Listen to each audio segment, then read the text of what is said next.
Sinusundan ko na noon pang unang-una nilang bumongga sa takilyang pelikula na Diary ng Pangit, ang Jaden. Natuwa ako nung sila'y sumikat kasi hindi sila nanggaling talaga sa Star Cinema.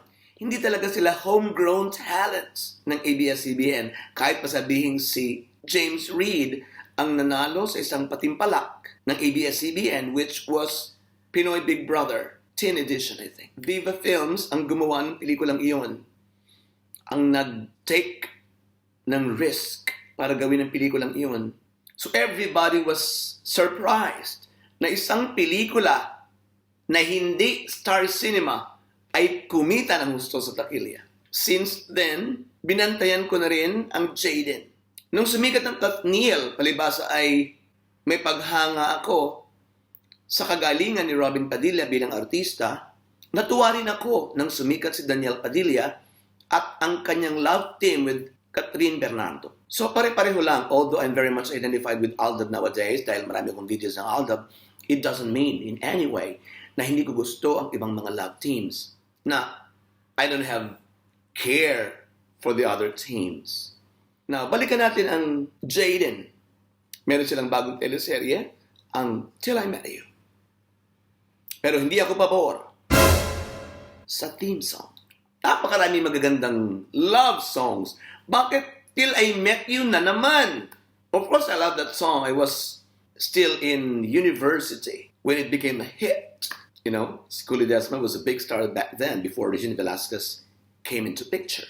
At lahat ng mga kanta niya noon talaga namang magaganda at patok.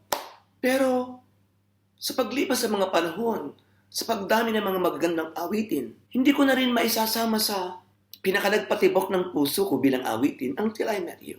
Hindi ko siya 100% na niyayakap bilang isang magandang love song. In my opinion. So, hindi ako masaya na yun na naman ang theme song kasi ang dami nang gumagamit ng kantang yan. Ang dami nang gumamit ng kantang yan.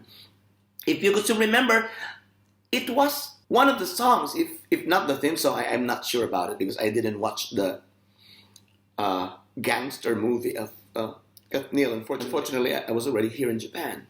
Kaya hindi ko siya na-watch. Pero ayon sa aking pagsaliksik ay siya yung awitin o love song or theme song or signature song ng pelikulang iyon. Ito'y naging theme song na rin ng Till I Met You naman na pelikula ni Regina Velasquez at Robin Padilla 9 years ago. I just couldn't recall pero parang ang dami pang gumamit ng kantang ito before. Tapos yan na naman. Till I Met You na naman. Ano bang meron ng kantang yan? Ano bang gustong-gusto dyan ng mga producers at lagi din ang isinasama yan? Gaano ba ito nakakakilig? Gaano ba ito nakaka-in-love kumpara sa ibang mga songs ng pag-ibig?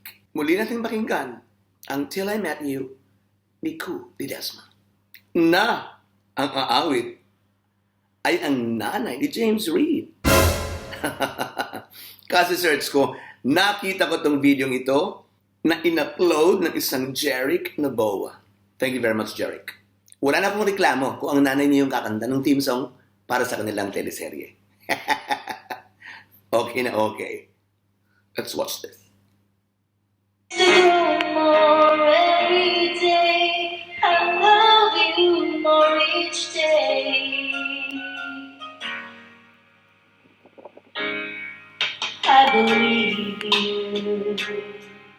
I believe in every word when you say love you won't delay.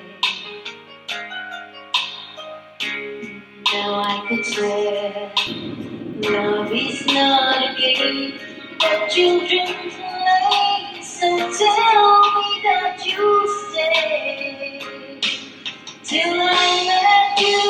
I never knew what love was till I met you. This feeling seems to grow more every day.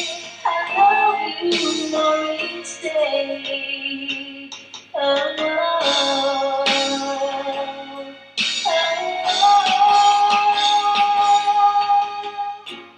you and I should be together. Can't you see? Can't you see?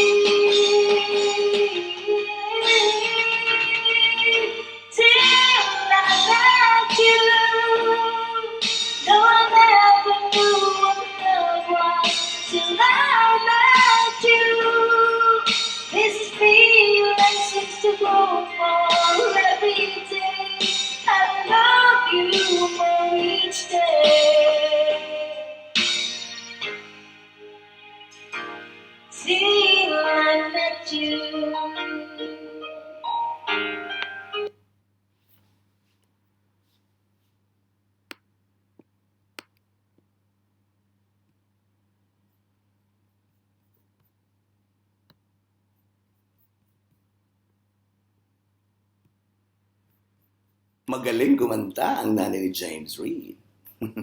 Pwedeng recording star. Okay, so yung pong aking mga nasabi, pawang himutok lang dahil wala na tayong magagawa. First and foremost, yun ang title ng kanilang teleserye. So talagang, whether we like it or not, Till I Met You, ang nararapat na theme song ng teleserye ng Jaden. So, mas okay na yun. Ito parang may mga nagigima ng bahay sa paligid ko. Mas okay na yun kaysa naman Till I Met You ang title tapos yung theme song ay Friend of Mine or La Isla Bonita ni Madonna. Or Cricket Like Miley. Alright, so I think okay. Pwede ba mag-request yung title ng teleserye mismo baguhin? Ang lakas naman natin pag pinakinggan yun, no? I am hoping for secret. I'm sure some of you were also wishing for another song instead, but we can't do anything. So mag-wish na lang tayo ng kanilang success para sa kanilang teleserye. This is your friend Robado saying arigato gozaimasu. Thank you for watching.